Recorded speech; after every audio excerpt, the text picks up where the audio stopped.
Salut à tous et bon retour sur la chaîne qui parle de Stranger Things toute l'année. J'en profite d'entrée de jeu pendant que je vous ai sous la main pour vous parler du programme de la chaîne pendant le mois d'août. L'actu est un peu plus calme en ce moment, tout marche un peu au ralenti, un mois d'août oblige. Et ben non, j'ai pas en profité pour prendre des vacances, mais pour prendre un rythme un petit peu plus cool. Du coup, pendant toute cette période, je vais arrêter les points actus le dimanche pour les reprendre en septembre. Mais je vous rassure, je serai toujours dans les parages pour suivre l'actualité. La seule différence, c'est que je ferai plutôt des petits formats un petit peu n'importe quand. Genre une vidéo peut aussi bien sortir un lundi matin, un mercredi après-midi, un dimanche à minuit, allez hop. Voilà, comme ça me permettra de traiter les sujets de façon un peu plus relax quand ils arrivent. Et puis comme ça, c'est un peu moins exigeant que de sortir une grosse vidéo toutes les semaines. Ça va me donner un petit rythme de vacances. Du coup, voilà, pendant ce mois d'août, on se quitte pas, on continue à parler de Stranger Things. Mais attention, pour ceux qui sont très ponctuels le dimanche, n'attendez pas la semaine prochaine. Les vidéos sortiront un petit peu n'importe quand. Et ça me permettra aussi à côté de ça de faire des vidéos dont j'avais parlé mais que j'ai toujours pas eu le temps de faire du coup. Là j'ai le temps, je vais pouvoir préparer tout ça, je vous les enverrai au fur et à mesure. Et donc le prochain vrai point actu reviendra à partir du 6 septembre pour la rentrée.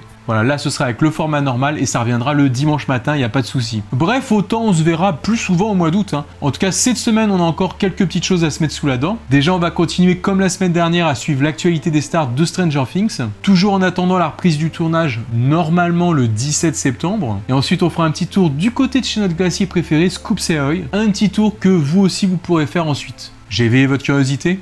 Alors on y va.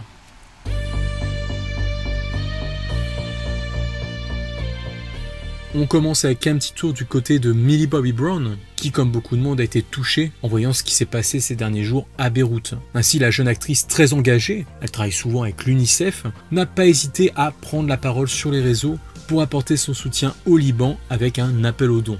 Une explosion brutale à Beyrouth a fait plus de 4000 blessés et a délogé des centaines de milliers d'autres. L'UNICEF est sur le terrain et travaille avec des partenaires pour donner des fournitures médicales d'urgence et apporter un soutien psychologique aux enfants. Faites un don aujourd'hui. Voilà, personnellement, ça me touche aussi. Je sais que même parmi vous, il y a des gens qui vivent au Liban et qui regardaient cette vidéo. Et j'ai envie de dire en tout cas qu'on est avec vous, je pense à vous. On continue avec Natalia Dyer, qui a dernièrement enchaîné les interviews suite à la sortie de son nouveau film Yes God Yes, que je n'ai toujours pas vu d'ailleurs. Interviews au cours desquelles l'actrice avait pu donner son ressenti quant à l'arrêt du tournage et au retard qu'a pris la série avec le coronavirus. Et pour l'actrice qui s'est toujours trouvée le positif dans toute situation, cet arrêt forcé a été d'une certaine manière une bonne chose, notamment pour les scénaristes. Et oui, car elle explique qu'habituellement, comme on le sait, les scripts sont un peu terminés à l'arrache pendant le tournage au fur et à mesure. Et là, du fait de cet arrêt, ça a permis de vraiment peaufiner les personnages et l'histoire dans les moindres détails. D'ailleurs, elle confirme qu'il y aura bien 9 épisodes dans cette saison 4. Et ainsi, grâce à ce temps supplémentaire, la saison pourrait même être, selon elle, la meilleure de toutes grâce à cet avantage pour l'écriture. Voilà, même si l'attente est longue encore pour nous, on le sait, le temps a été mis à profit pour nous proposer toujours plus de qualité. L'actrice qui incarne Nancy revient aussi sur le moment de cet arrêt brutal de la production en plein mois de mars. Je pense que nous étions peut-être quelques semaines après le début du tournage. J'étais encore en train de m'y habituer et d'en trouver le rythme et d'habituer mon corps à se réveiller à n'importe quelle heure. Au début, c'était comme « d'accord, nous allons faire une pause de 2 semaines » et maintenant, ça fait un long moment. En tout cas, l'actrice ne cache pas son enthousiasme de reprendre le tournage de Stranger Things. Au-delà de ça, Natalia nous a gratifié de quelques petites anecdotes, se rappelant par exemple aussi de sa première télévision. C'était dans la série Hannah Montana. Attention, photo d'archives. On la reconnaît quand même.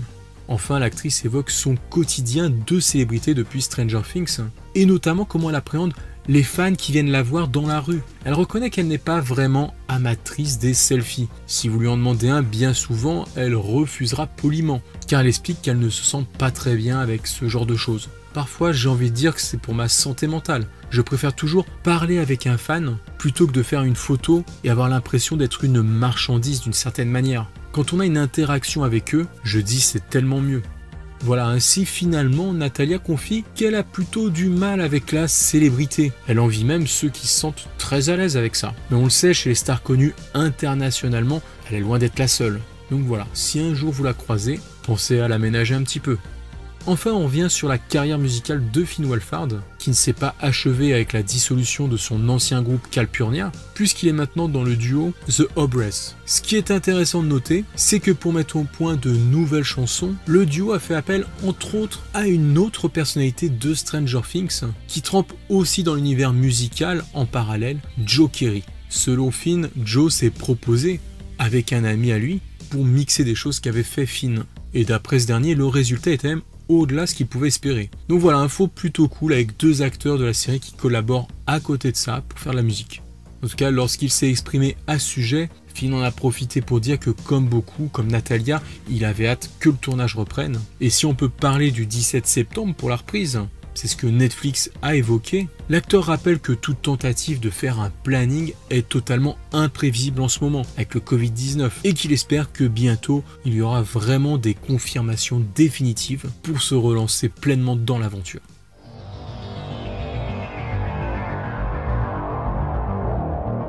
À présent, je vous propose une petite balade virtuelle dans le Scoop Say Oi, mais aussi, si vous le désirez, dans d'autres séries Netflix. Voilà, comme vous pouvez le constater, il n'y a qu'à choisir sa porte. Alors, qu'est-ce que c'est que ça, vous allez me dire? Eh bien, en fait, cet environnement est en quelque sorte la réponse de Netflix à toutes ces nominations qu'elle a pu avoir pour les Emmy Awards. Vous savez, une cérémonie très importante. En tout, il me semble, 160 nominations. Bon alors nous on va aller voir du côté de ce qui nous intéresse avec Stranger Things, qui a eu 8 nominations. Pour rappel, d'ailleurs j'en parlais la dernière fois, la série se déroulera le 20 septembre. Et en attendant, la plateforme nous propose ce petit voyage immersif dans ses modélisations 3D. Donc on peut bouger la tête, on peut regarder de partout, pour apprécier tous les petits détails des décors. Bon, par contre, je pensais que du coup, il y avait une fonction VR pour marcher avec le casque, mais finalement, non. Bon, en tout cas, moi, je ne l'ai pas trouvé. Donc, je vous mettrai le lien, comme ça, vous irez y faire un tour. Et si vous arrivez à trouver la fonction VR, vous me ferez signe. Quoi qu'il en soit, vous pouvez le voir, les décors sont certes assez simples, assez spartiates, mais il faut reconnaître que ça fait toujours plaisir. Un moyen différent de redécouvrir les décors. Vous remarquerez que sur votre trajet, vous pouvez lancer des vidéos et que c'est même l'intérêt de cette balade au final, car Netflix y donne la parole aux personnes travaillant sur les séries, les frères Duffer mais aussi d'autres techniciens, en l'occurrence concernés par les nominations, qui vont partager comme ça avec nous 1 à 2 minutes leurs approches, leurs expériences pendant une production sur ce qu'ils ont accompli dans le show. Donc voilà, c'est finalement ça le but de cet environnement, avoir plein de petites vidéos sur plusieurs shows avec des témoignages, des gens qui ont travaillé sur toutes ces séries et qui ont contribué à les porter jusqu'aux Emmy Awards. On sent ici une certaine fierté de la part de Netflix. Et en plus, il faut reconnaître que l'environnement est plus original qu'une simple page web avec des vidéos à lancer. Ici, on va se plonger un peu dans l'univers des séries. Donc voilà, pour ceux qui l'ont pas encore testé et puis qui ont un peu de temps à tuer pendant l'été, moi je vous invite à faire la balade comme ça au travers de séries. Par contre, je vous conseille de le faire sur un gros PC ou sur un smartphone puissant. Parce qu'au début, j'avais essayé sur mon ordinateur portable, il était au bout de sa vie. Mais en tout cas, l'idée est super sympa et originale, donc je vous invite à tester ça. En tout cas, voilà qui termine notre petit point actu du jour. N'oubliez pas ce que je vous ai dit en début de vidéo, au final, on se reverra dès la semaine prochaine. Et je vous le rappelle, le vrai gros point actu, le prochain, c'est le 6 septembre. D'ici là, ce sera plutôt ce que j'appellerais des petits flash actu. Ça va me permettre de finir de préparer notamment le prochain focus sur Steve, celui que j'avais écrit depuis longtemps mais que j'ai pas eu le temps de tourner et de monter. Aussi la vidéo que j'avais envie de vous faire en vous conseillant des films d'horreur à regarder. Bon là en plus avec l'été c'est le moment. Voilà, en tout cas comme d'hab on finit avec vos collections. Là pareil j'ai plus grand chose en stock, donc continuez à filmer vos collections et à me les envoyer sur Instagram pendant le mois d'août. Et ça aussi comme c'est sur les points actu, ça redémarrera le 6 septembre. Voilà, en tout cas bonnes vacances à ceux qui sont en vacances, bon courage à ceux qui travaillent. Prenez soin de vous et de vos proches. Ciao les amis.